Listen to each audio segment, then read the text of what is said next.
What's up? Welcome back to the Metalhead Car Show.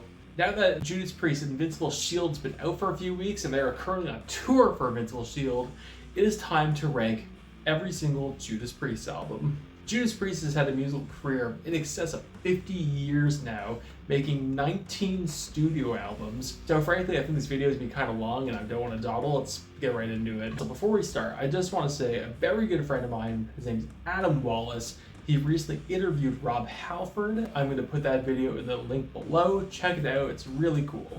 But before that, I just want to say this channel is quickly approaching the 1,000 subscriber mark. So if you enjoy what you see, stick around. There's going to be way more content like this coming up, and let's have some fun with it. But for now, let's get right into the video. So starting off in 19th place, or 18th place that you look at it, Jugulator and Demolition. You're going to burn in hell!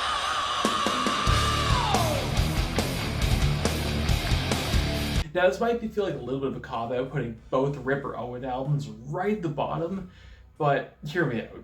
I went back and listened to pretty much every single Judas Priest album that I wasn't completely familiar with or I just need a bit of a brush up on, and with these two albums I had the exact same hope for them. I hope these albums were better than I remember them to be. Now that I'm older and I have a bit more of an opinion on music, I was hoping I could look at these albums and say, you know what? They're awesome. But frankly, I can't say that. Like, they're not bad metal albums, but they just don't hit very hard. I'm combining these two albums because I have sort of the same opinion on them long term, but with Jugulator, I find it had this identity issue where there's some songs that sound like it's Overkill's groovy era, there's some songs that almost sound like grunge, and it just didn't quite work. As with Demolition, it sounds like it could almost be a five-figure Death Punch album as opposed to Judas Priest. But the real reason they're both at the bottom is they have the exact same issue of, if you just turned these albums on for me like 15 years ago, didn't tell me who they were, I probably wouldn't have been able to tell you it's Judas Priest. And coming to that realization whilst listening to these albums recently, actually made me appreciate albums like X Factor and Virtual 11 from Iron Maiden a bit more, because despite they sound different from every other album, they sound like Iron Maiden. And that's the issue I had with these, that despite they're not bad metal albums, they do not sound like Judas Priest. And I'm not going to knock Ripper Owens for his vocal performance. He's a wicked singer. He did a great job with these albums. So I don't think it's him, but overall, collectively, these albums just don't feel like Judas Priest albums, which is why I'm putting them both right at the bottom. So, jumping to 17th place, Rock-a-Rolla. Rock-a-rolla woman for rock-a-rolla man. Say for if you want it, you can.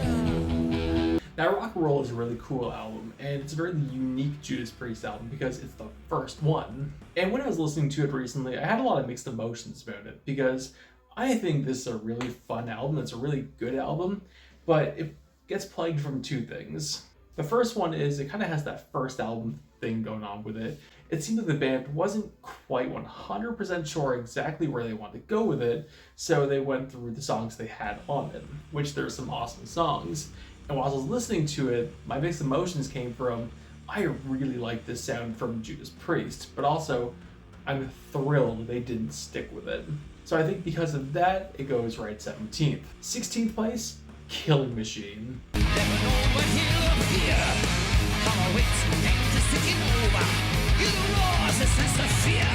Now, Killing Machine has some awesome songs on it, no doubt about that, but its issue is it also has a lot of songs on it that, whilst listening to the album, I just didn't care about. And Judas Priest themselves have kind of left a lot of this in the past. Yes, Scream Analishi, Hellbent for Leather, Taking on the World, Running Wild, they're all awesome songs, but there's a lot more albums that have much more better songs. If it sounds like I'm kind of rushing through this, we have 19 albums to get through, so we're going to keep it moving. In 15th place, Point of Entry.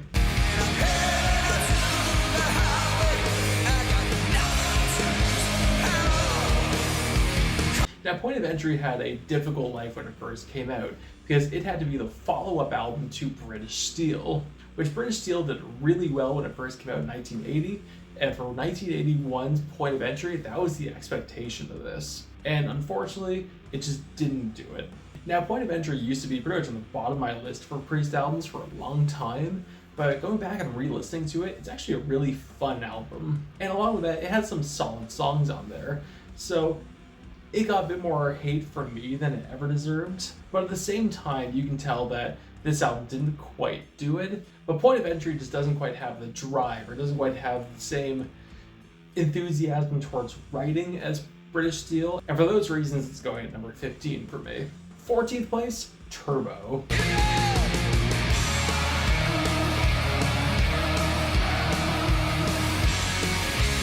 Now, I think there's a lot of people who would probably put Turbo right at the bottom because, well, it's Turbo. And for the 5 people watching this who haven't heard Turbo, Turbo was Priest's experimental album. They're using electric drums, they're using a lot of keyboard, they're using a lot more synthesizer, and they're making something that's a bit poppier. So there's a lot of songs on here like Parental Guidance, which just came off as some of like the worst songs Priest has made up to that point. But also use some songs like Turbo Lover, Out in the Cold, and All Fired Up, which are awesome songs to listen to.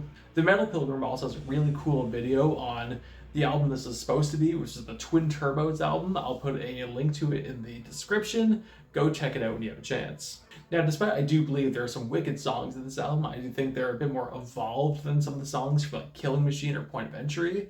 There's still a lot of weak material on here, and that's why it's going down. If this was the Twin Turbos album or had a bit more stronger songs like the album's predecessor, it'd be a bit higher on the list.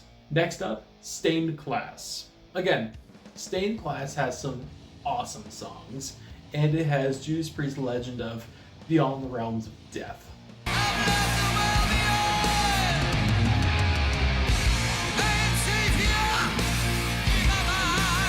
That song has become one of Priest's best and an absolute staple with Judas Priest shows. And along with songs like Beyond the Realms of Death, it has Exciter, Hero's End, Saints in Hell.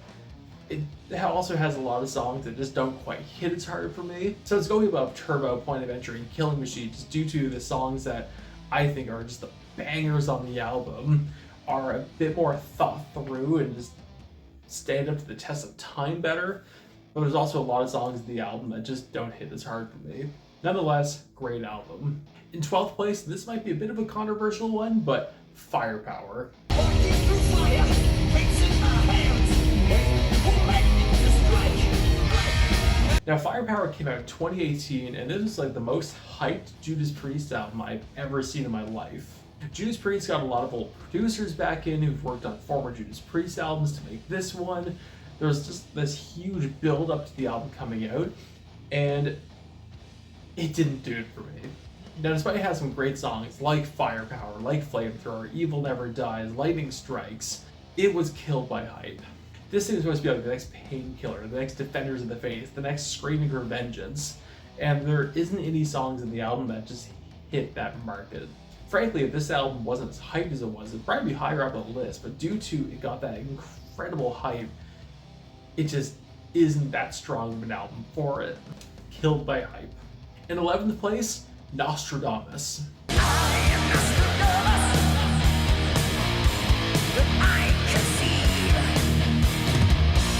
Next to Turbo, this has to be like one of the most love or hate albums Judas Priest has ever done.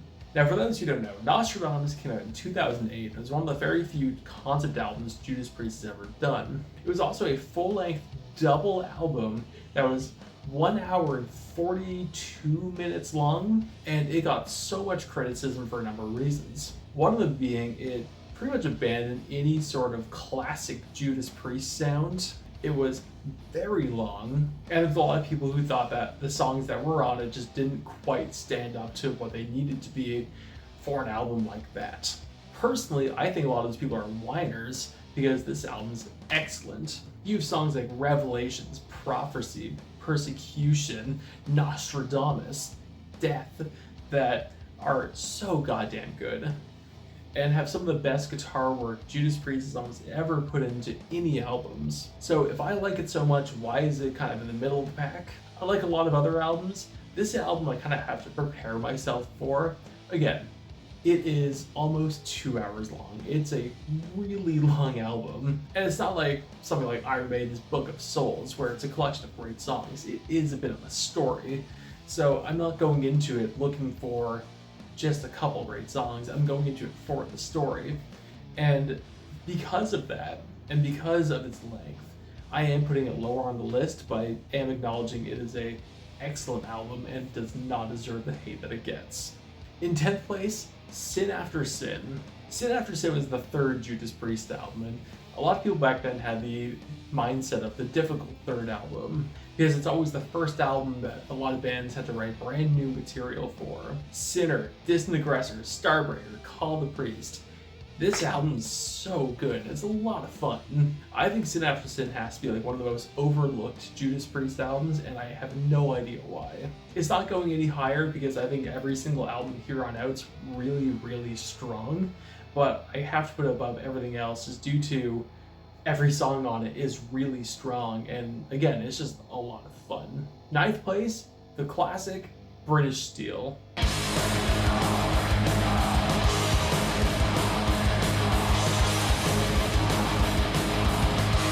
Their Number of the Beast, their Black Album, their Machine Head. This was like the album for Judas Priest. It had like 4 or 5 singles on the album. It's the only album Judas Priest has ever played in its entirety on a tour. I think it's one of the very few Judas Priest albums a lot of metal fans would agree has legend status to it. Again, Living After Midnight, Breaking the Law, Metal Gods, Rapid Fire. This album was absolutely brilliant. I have nothing bad to say about it. The only reason it's not any higher on the list is it feels a bit more rock than it does metal, which seems like a bullshit comment, but truthfully, I'm more of a metalhead than I am into rock, so that is going to affect it just a little bit. Stupid reason, I know. Get over it. Next up, and the final 70s album on the list, Sad Wings of Destiny.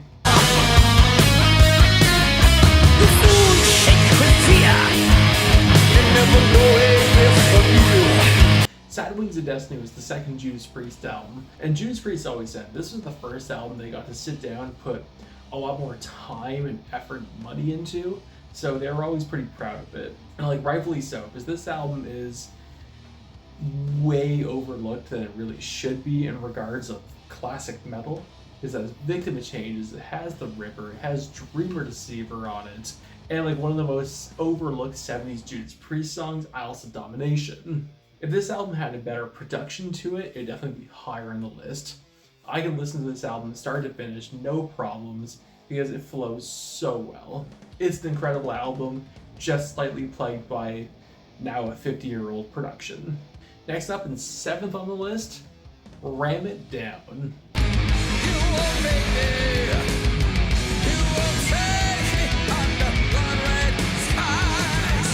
This is going to be a controversial one because there's a lot of people who definitely put Ram It Down closer to the bottom of their list, but why? The only honest to God issue I could agree with someone on with Ram It Down is they made a very okay version of Johnny Be Good as a single. But think of it, you had an album that opened with Ram It Down, along with being this kind of first step into almost like thrashy or power metal Judas Priest. It has like one of the best guitar solos Priest has ever written in their entire careers, along with songs like Come and Get It, Monsters Who Rock, and Hard as Iron. This is one of the Judas Priest albums I'm kind of just waiting for them to actually start pulling songs out from. And I always felt in 2018, when it hit its 30th anniversary, that's when Judas Priest absolutely should have been pulling songs out from Ram It Down, and I'm still waiting for that to happen because there's too many awesome overlooked songs on here. And they're pretty good about playing Blood Red Skies, which is an awesome song, but this album deserves way more love. 6th place, Redeemer of Souls. Welcome to my world of steel, master. Now this album got a little bit of negativity due to Rob Halford's vocal performance on it, but honestly, they can get over it. He sounded great. This is kind of a surprise with Judas Priest because in 2012, Judas Priest officially called it. They were done. They did their retirement tour. And as the story goes, Rob Halford got an early copy of a 1983 concert Judas Priest did in California. And by the end of this 40-minute set, he was gripping onto his couch and kind of said, "Retirement's bullshit, let's get back at it." So on like a Monday morning in 2014, they announced Redeemer of Souls. This is such a strong album that touched on like every era of Judas Priest. I was fortunate enough to actually go to the show in Rochester in 2014 where Judas Priest started the Redeemer of Souls tour. It was the first show of the tour. And my only complaint with that is they did not play Battle Cry. Like, Battle Cry, to my opinion, is like one of the best modern Judas Priest songs ever written. I could go on and on about Redeemer of Souls. I love this album so much, but we still have a number of albums to go, and I'm sure this video has gone on for a while at this point. 5th place, Screaming for Vengeance.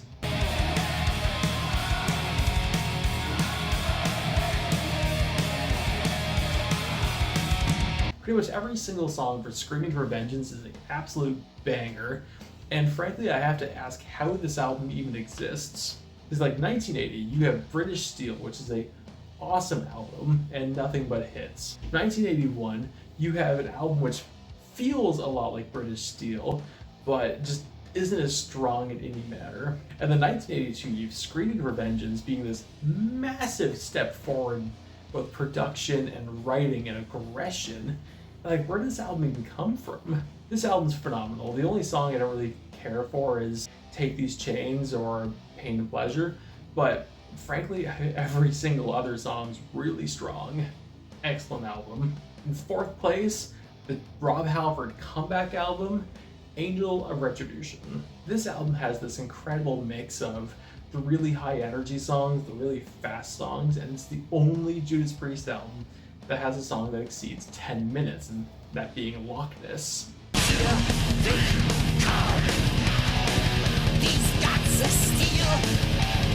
I remember hearing a live version of Hell Rider once, or for the first time, and being blown away towards how cool and how heavy the song was. And Judas Priest, pull that song back out, for the love of God. This album has such a special place with me, and I absolutely love it. There might be 1 or 2 weak songs on it, but everything else is so good off this album. 3rd place, Invincible Shield.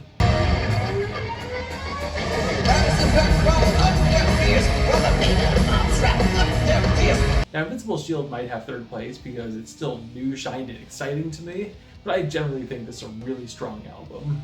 There's no weak songs, flows really well.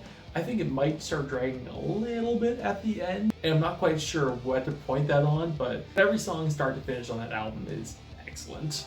And it probably has one of the best intro songs of any Judas Priest album, being Panic Attack. Can't wait to see Judas Priest tour on Invincible Shield and get to Canada, but more on that one later. In 2nd place, Defenders of the Faith. More keyboard use, it feels that much more electronic, which makes sense for its jump into Turbo, but also, unlike Turbo, there's no bad songs in this album. I think it has, again, one of the best intro songs they've ever written, along with one of the coolest outro songs they've ever written, and every single song in between is excellent. I don't think there's a single Judas Priest fan who'd ever say anything bad about Defenders of the Faith. Amazing album. But that leaves 1st place. And we all know what it is. 1st place, Painkiller.